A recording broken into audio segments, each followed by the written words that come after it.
We want to stay away from fingertips. We want to stay away from pushing over with the thumbs. We want to make sure that we get them closer to 0 when we start. Relax for me, and relax. There we go. Okay?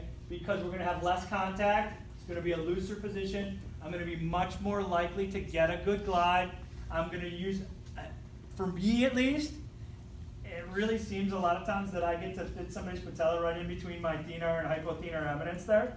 And they just kind of fit in the palm of my hand. And then I can slide it.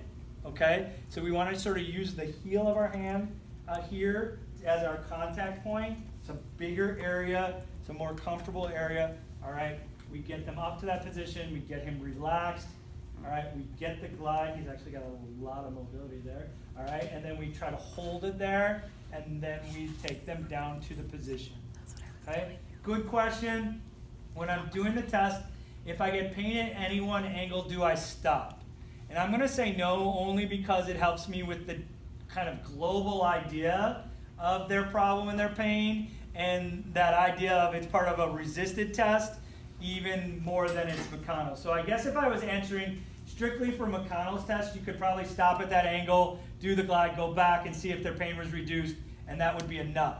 If I'm talking about as part of my exam as a whole, I'm suggesting to you that you do your multi-angle isometrics no matter what.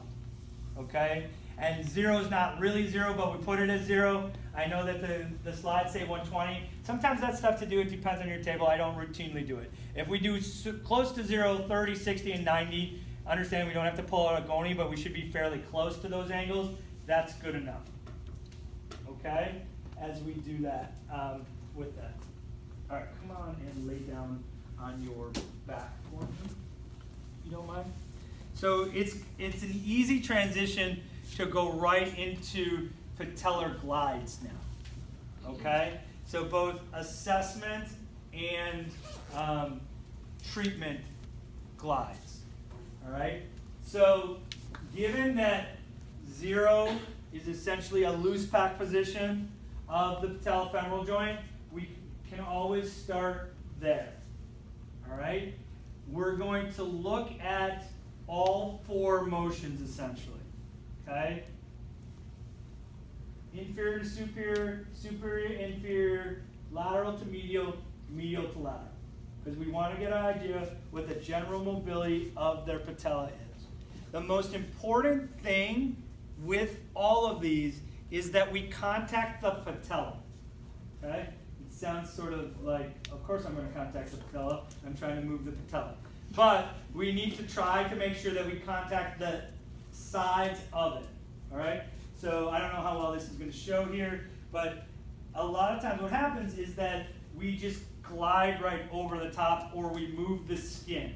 All right? So when I'm doing a superior to inferior glide, I need to press down into the distal quad so I get on the level of the patella. I will even get my forearm along their thigh. It'll help me so that I can glide straight down. Is that okay? Just a little crepitus there. Somebody else asked about that with the Clark sign, crepitus positive. Not really. There's a lot of crepitus here, people. Whether it's part of the problem or not is very debatable. All right? So crepitus alone really doesn't tell us much without the presence of pain. Could we, hypothesize that they might develop pain later with that? I don't know if we're sure about that. Okay? Same thing with the inferior to superior or the superior glide, okay? We want to get down into the patellar tendon, sort of into that fat pad there. So pushing down, and then I can come down with my thigh, my arm against his tibia, and then glide straight up, okay? And then when I'm doing a medial and a lateral, okay? Now, when we did the apprehension, saw me just do it with fingers, because I'm doing a very light, trying to see their mobility. At the end, I might push a little harder. Remember, we're looking for somebody who's hypermobile, all right? If I'm doing my assessment in my glides, I would prefer to have that palm contact, okay? Here even more, because my hand tends to go over the rest of the patella, be very careful that you're not compressing the patellofemoral joint, okay?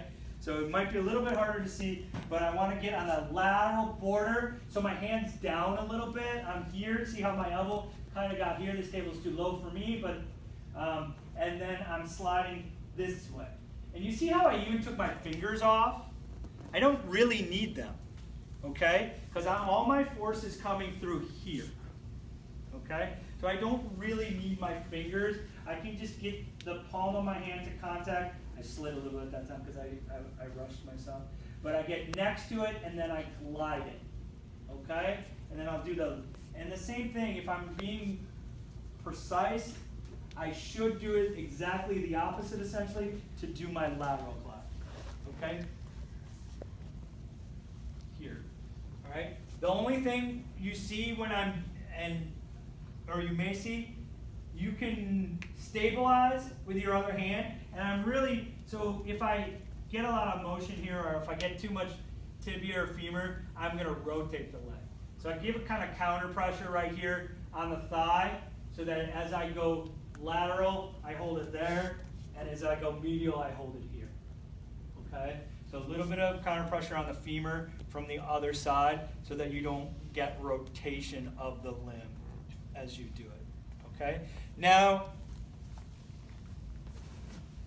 then when we get into a more close pack assessment and treatment, we're going to put them in essentially 30 degrees, okay? So at 0 or close to 0, particularly if somebody hyperextends, you may need to kind of support them a little bit, but essentially 0 is where we're going to do our initial assessment, get an idea of how they glide, and then if we're looking at a more particular assessment and we want to see in like night and day, all right? So when he was at 0, I don't know how well we can see this, we have a pretty significant glide here as he moves. When he goes to 30 there, I'm still getting some, but it probably is reduced by about 50%, okay, that mobility, okay? And then as we do it. So the two most common treatment glides are going to be medial, or lateral to medial if we want to call it that, and superior, okay? With the next most being inferior or superior to inferior. Very rarely to ever do we do a lot of medial to lateral or lateral. Remember those slides about the patellofemoral pain, all those tight lateral structures, all the ability for that thing to move laterally. It usually isn't part of our problem. Unless you have somebody, let's say, that had maybe an ORF of the patella, it was fixated with casted, and it just doesn't move anywhere. Even then, myself, I generally would not do lateral glides because I would just loosen everything else up and assume that that's going to come with it because that's the easiest way for it to go. Okay? So, and then when we treat, we can do any of what we've learned before. We can oscillate it, we can sustain it, we can grade 1 through 4 it, we can grade 1 through 3 it. Generally here, we're mostly working on mobility issues, not as much like oscillating for painful issues. You McConnell people, not McConnell, you Mackenzie, Maitland, whatever you guys are, do you ever do that? We oscillate everything. Even patellas? 1 and 2s? Well, no, I mean, the only time I would ever do a 1 or 2 is if somebody had, you know, like you said, somebody had a lot. All right, so have you ever done it? I don't like ones. Yes, I have done a grade 2 of the patella. So I guess it's possible that you can do a grade 2 of the patella if somebody has pain. Straight from the expert, right there. There you go. All right. I sensed a little sarcasm. No. Oh, okay, that no. wasn't at all. I'm serious. I couldn't even get the name of the technique right. I know. How am I going to know anything about it? Good thing Dr. Russ is in As we go. And then, so this way, if I was going to treat somebody to try to increase their mobility, this is more likely where I would do it at that 30 degrees. Because I'm going to be more effective in stretching those surrounding tissues. Okay, as we go, and you know, get into your lines, make sure you stabilize, get it over there, either oscillate it or hold it as we go. Okay? And then the last thing I'm going to show you now is this lateral retinacular stretch. Basically what we're doing, can you lay on that side for me? And then scoot back toward me. So we're essentially combining a stretch, relax for me, there you go, in the Ober's position essentially, or modified orbital position, or 30 degrees modified? Modified. Modified, there. All right. So we're at a little bit of hip extension and abduction. We're at about 30 degrees of knee flexion, because that's when the retinaculum is tightest. Okay? And then we are applying a medial glide of the patella in this position. The difficult part of doing this is maintaining the position of the leg. Okay? So you see where I get this kind of common theme of holding that leg in this position? My hand is crossing the knee joint line because I'm not moving the tibial femoral joint, I'm moving the patellofemoral. And that'll help me hold that knee joint up here, and now I'm coming with this hand and doing a glide this way. Okay? So this is doing a medial glide that way, and because of the positional tightness of those lateral structures, the IT band into the lateral retinaculum, I will get a very good stretch of those lateral structures in that position. Okay? So positionally, I'm putting them in here. All right? A little bit of abduction. So as you go, if you wanted to increase it, you can move them down. All right? And then, but our main move here is to get this medial glide. And the biggest problem most of you are going to happen when you do this is it's going to do this. You're going to lose control of the limb, and you're going to internally rotate the leg. All right? So keep control of that limb so the leg stays up, and then just glide that patella medially. Okay?